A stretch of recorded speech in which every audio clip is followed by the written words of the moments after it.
Video nga. Hi po mga kadensa. Ayan. Ito po ang church activities namin. Church summit po namin.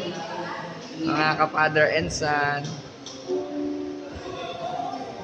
Yan po ang aming church activities.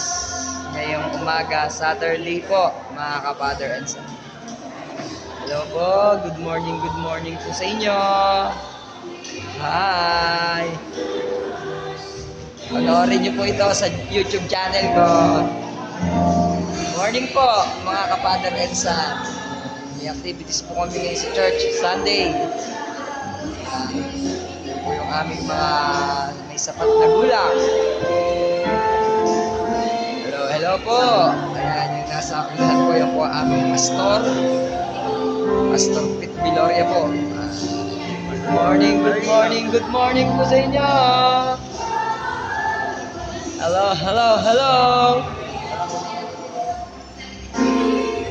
Okay, thank you. Nagsiserve na po si Brother Jonathan ng aming mga kakainin. Thank you po.